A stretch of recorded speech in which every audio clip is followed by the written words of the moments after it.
Hello दोस्तों, कैसे हैं आप सब। आज हम लोग पढ़ेंगे बीएससी पार्ट 2 का पेपर 4 डायनामिक्स। ये पेपर 4 में है डायनामिक्स, बीएससी पार्ट 2 में, बीएससी पार्ट 2 में। और ये तिलका मंझी का सिलेबस है। BSc part 2 Tilka Manjhi Bhagalpur university का TMBU का है सिलेबस। और पेपर 4 है ये डायनामिक्स, और इससे 4 क्वेश्चन पूछा जाता है। तो शुरुआत करते हैं इसको। और वीडियो अगर आपको ज़रा से भी पसंद आए तो वीडियो को लाइक कर दीजिएगा और चैनल को सब्सक्राइब कर दीजिएगा। सीखते हैं इसको। देखिए, डायनेमिक्स जो है वो मैकेनिक्स का भाग है। वो क्या है? मैकेनिक्स का भाग है। टोटल का टोटल ये पूरा चैप्टर ही फिजिक्स है। ये क्या है? फिजिक्स है। 11th के फिजिक्स में आप पढ़े भी होंगे इसके बारे में। तो डायनेमिक्स जो ये है, तो ये मैकेनिक्स का क्या है? भाग है। अब सीखते हैं मैकेनिक्स क्या होता है। तो कहता है mechanics is the branch of physics. Mechanics क्या है? फिजिक्स का एक ब्रांच है, शाखा है।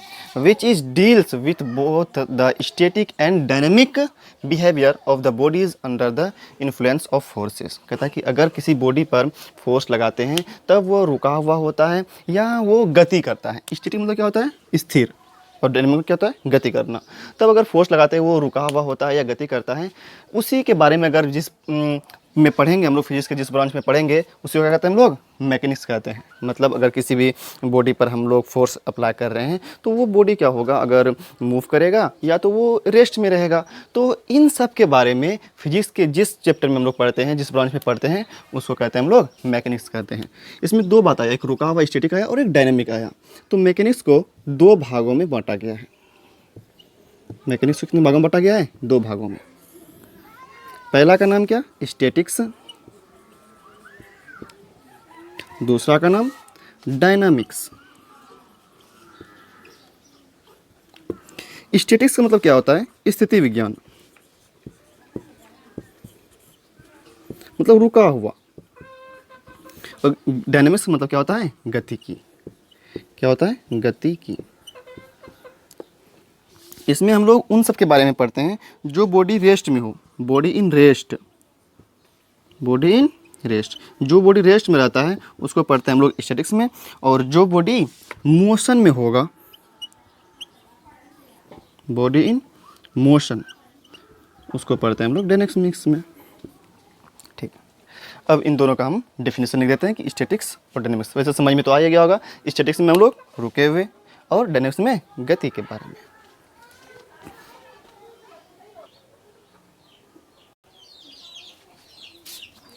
देखिए, वही दोनों भाग का डेफिनेशन लिख दिए, स्टैटिक्स का और डायनामिक्स का। स्टैटिक्स तो बता ही दिया आपको, ये दोनों क्या है? मैकेनिक्स का भाग है। स्टैटिक्स भी और डायनामिक्स भी क्या है? मैकेनिक्स का भाग है। और मैकेनिक्स जो है वो फिजिक्स का भाग है। तो स्टैटिक्स में क्या पढ़ते हैं हम लोग? वस्तु रुका हुआ होगा, जब उससे फोर्स अप्लाई करेंगे तो। और डायनामिक्स में क्या होगा? बॉडी क्या होगा? मूव करेगा, मोशन में आ जाएगा। वही लिखें, statics is the branch of mechanics which is deals with the body at rest under the influence of forces. क्या करते हैं? अगर बॉडी को फोर्स लगाते हैं, अप्लाई करते हैं, और वो बॉडी क्या होता है? रुका हुआ रहता है, रेस्ट में रहता है, तब कहते हैं उसको स्टैटिक्स कहते हैं। उसमें पढ़ेंगे, स्टैटिक्स में पढ़ेंगे हम लोग। जैसे अगर ये दीवार ही है, इस पर फोर्स अप्लाई कर रहे हैं लेकिन ये भी फिर भी क्या है? अभी रेस्ट में ही है, तो ये क्या हो जाएगा? स्टैटिक्स हो जाएगा। लेकिन अगर डायनामिक्स का बात करें कि तो उसमें क्या होगा? मोशन आएगा। Dynamics is the branch of mechanics which is deals with the body in motion under the influence of forces। जब बॉडी पे फोर्स लगाते हैं, अप्लाई करते हैं, तो क्या करता है? बॉडी मोशन हो जाता है। बॉडी में क्या आ जाता है? गति आ जाता है। जैसे अगर ये यहाँ पे ये मार्कर है, इस पर अगर फोर्स अप्लाई करें तो ये क्या हो जाएगा? गति करने लगेगा। तो ये क्या हो जाएगा? डायनेमिक्स। ठीक। आप पढ़ते हैं रेस्ट बॉडी के बारे में। देखिए, रेस्ट बॉडी कब कहते हैं? अगर मान के चलिए ये अभी मार्कर अभी मान के चलिए 7 बजा है, 7 बजा है।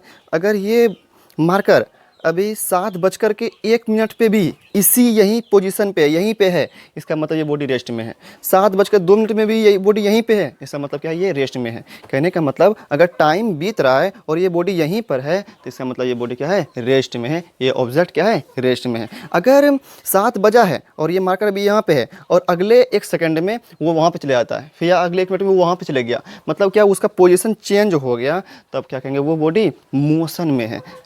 मतलब रेस्ट में कब बोलेंगे? रेस्ट में टाइम बदल रहा है लेकिन उसके पोजीशन में कोई भी अंतर नहीं आ रहा है तब बोलेंगे उसको रेस्ट बॉडी। वही लिखें, a body is said to be in rest if its place is not change relative to surrounding object after a time interval. कहता है कि अगर टाइम इंटरवल हो रहा है मतलब समय बीत रहा है लेकिन उसके प्लेस में कोई चेंज नहीं हो रहा है तब बोलेंगे हम कि वो बॉडी किस में है, रेस्ट में है।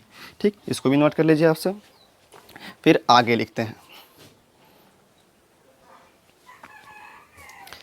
देखिए मोशन का डेफिनेशन। अभी क्या बताया आप मोशन का, ये जैसे अगर ये टाइम के साथ अगर टाइम चेंज हो रहा है तब उसके प्लेस में भी चेंज होगा तब क्या होगा, वो मोशन होगा। वही लिखें, a body is said to be in motion if its place is change after a time of interval. अगर किसी वस्तु का, किसी ऑब्जेक्ट का अगर उसका स्थान समय के साथ साथ बदल रहा है, इसका मतलब क्या है, वो गति में है, मोशन में है। अब पढ़ते डिस्टेंस के बारे में।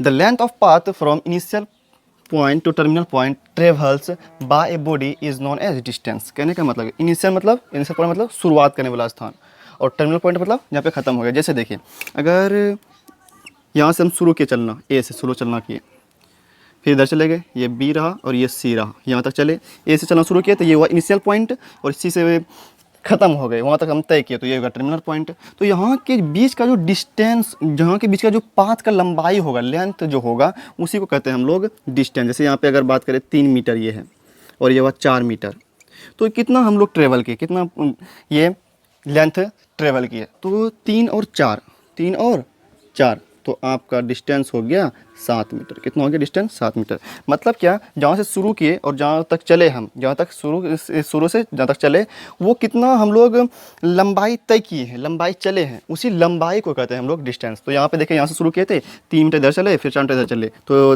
टोटल लंबाई कितना तय किए हम लोग, 3 मीटर 4 मीटर 7 मीटर किए, तो इसका मतलब डिस्टेंस जो होगा वो 7 मीटर होगा। एग्जाम्पल के तौर पर इसको लिख लीजिएगा।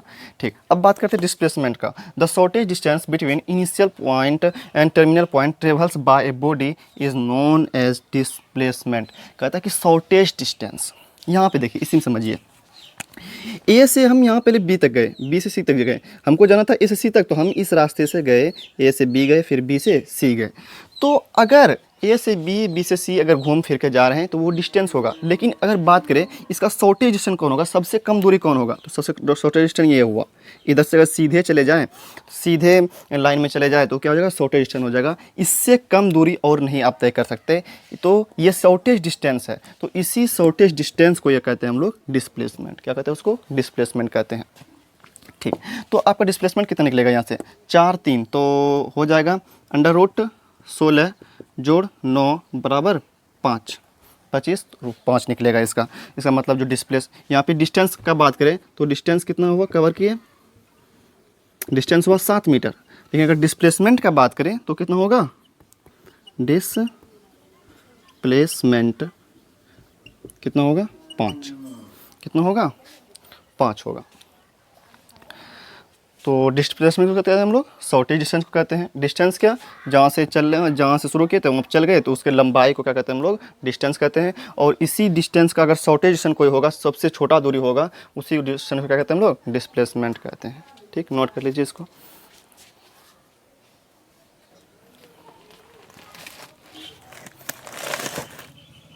देखिए एक नोट देखिए, तो डिस्प्लेसमेंट जो है वो क्या है, वेक्टर क्वांटिटी है। मतलब क्या है, इसके पास डायरेक्शन भी है और क्या मैग्नीट्यूड भी है। एक फिक्स डायरेक्शन होता है, जैसे अगर यहाँ पे बोले ए से हम बी तक जा रहे हैं तो डिस्प्लेसमेंट का बात करेंगे तो यहाँ से सीधे जाएगा, मतलब क्या एक इसके पास डायरेक्शन है, इसीलिए ये क्या है, एक वेक्टर क्वांटिटी है, सदिश राशि है। ठीक, अगला डिस्प्लेसमेंट में भी इक्वल टू 0। कहता है कि डिस्प्लेसमेंट का जो मान हो सकता है वो 0 भी हो सकता है। जैसे देखिए, अगर हम यहाँ से गए यहाँ तक तो डिस्टेंस अगर मान लीजिए यहाँ पे 5 तय किए, डिस्टेंस 5 हुआ, तो यहाँ से यहाँ तक गए तो डिस्प्लेसमेंट भी 5 होगा। लेकिन अगर यहाँ पे डिस्टेंस भी 5, डिस्प्लेसमेंट भी 5, अब यहाँ से यहाँ तक गए 5, डिस्प्लेसमेंट भी, डिस्टेंस भी 5 5 हुआ। ठीक, अब यहाँ से हम वापस आ गए तो डिस्टेंस अब मेरा 10 हो गया। डिस्टेंस कितना हो गया अब मेरा, 10 हो गया। डिस्टेंस कितना हो गया अब मेरा, 10 हो गया। यहाँ से पहले यहाँ गए 5, फिर वहाँ पे वापस आए यहाँ पे 10, डिस्टेंस 10 हो गया। लेकिन अब क्या हो गया, आपका डिस्प्लेसमेंट पूछा जाए, यहाँ से गए थे यहाँ, फिर यहाँ से आ गए यहाँ, तो डिस्प्लेसमेंट कितना होगा, 0 होगा, क्योंकि यहाँ पे हम थे और यहीं पे आ गए, मतलब डिस्प्लेसमेंट कितना होगा, 0 होगा। लेकिन अगर डिस्टेंस पूछा जाए इसका मतलब वो क्या होगा, 10 होगा। फिर यहाँ से यहाँ गए तो 15 हो जाएगा। कितना हो जाएगा, 15। फिर यहाँ से यहाँ तक गए तो डिस्प्लेसमेंट कितना, फिर 5। फिर यहाँ से फिर वापस आए यहाँ पे तो आपकी बात डिस्टेंस कितना, फिर 5 चले तो 20 हो जाएगा। कितना हो जाएगा, 20 हो जाएगा। और फिर डिस्प्लेसमेंट कितना, फिर 0। फिर यहाँ से वहाँ तक गए 25, फिर वहाँ से यहाँ तक आए 30, डिस्प्लेसमेंट फिर 0। मतलब क्या, अगर डिस्टेंस का मान 0 एक बार चल गए तो 0 तो हुआ ही नहीं, लेकिन डिस्प्लेसमेंट का मान 0 हो सकता है। डिस्प्लेसमेंट क्या हो सकता है, 0 हो सकता है। यहाँ से यहाँ तक गए 5 चले, फिर वहाँ पे आ गए, यहाँ पे 10 दूर डिस्टेंस 10 मीटर हुआ, लेकिन डिस्प्लेसमेंट का बात कितना हो गया, वो 0 हो गया। और एक बात ध्यान रखिए कि डिस्टेंस जो होता है वो हमेशा डिस्प्लेसमेंट से क्या होगा, बड़ा होगा या तो बराबर होगा। देखिए अगर बात करें यहाँ से ए है, यहाँ पे बी है, यहाँ से 10 मीटर दूरी है, तो यहाँ से डिस्टेंस कितना हुआ, 10 हो गया। और अगर डिस्प्लेसमेंट का बात करें तो ये भी 10 हो गया, ठीक, दोनों 10। लेकिन हो सकता है अब कि हम, ठीक, ये यहाँ पे देखिए इस केस में क्या है, यहाँ पे 10 10 दोनों हुआ, मतलब डिस्टेंस भी 10 डिस्प्लेसमेंट भी 10। अगर बात करें ऐसे, पहले एग्जाम्पल 3 ये 4, तो यहाँ पे डिस्टेंस कितना है, ए से सी तक जाने में डिस्टेंस कितना हुआ, 7 हो गया, 3 जोड़ 4। डिस्प्लेसमेंट की बात करें कितना हो गया, 5। तो यहाँ पे 5, यहाँ पे 7, मतलब क्या बराबर भी हो सकता है। डिस्प्लेसमेंट क्या होता है, बराबर भी हो सकता है, या तो हमेशा क्या हो सकता है, इससे छोटा होगा। डिस्प्लेसमेंट कभी भी क्या होगा, डिस्टेंस से बड़ा नहीं होगा, या तो बराबर होगा या तो छोटा होगा। कुछ केस में बराबर भी होता है और कुछ केस में हमेशा छोटा भी होता है, बड़ा कभी नहीं होगा। ठीक, तो रहते थे आज यहीं तक। उसके बाद हम लोग अगले वीडियो में पढ़ेंगे, इसी को आगे बढ़ाएंगे, वेलोसिटी के बारे में पढ़ेंगे, एक्सेलरेशन के बारे में पढ़ेंगे, मतलब कि जो भी बहुत बेसिक सा बात है डायनेमिक्स को शुरू करने के लिए वो सब पढ़ेंगे। उसके बाद तब हम लोग सिलेबस पे आएंगे। तो सिलेबस तो वैसे स्टार्ट हो चुका है, लेकिन फिर तब मेन पे आएंगे, ताकि ये तो आप सब पहले पढ़ भी चुके हैं 11th में, तो यहाँ पे भी शुरू हो रहा था, इसलिए तो जानना बहुत ज़रूरी है। ठीक, मिलता है अगले वीडियो में। अगर वीडियो पसंद आया हो तो वीडियो को लाइक कर दीजिएगा, चैनल को सब्सक्राइब कर दीजिएगा।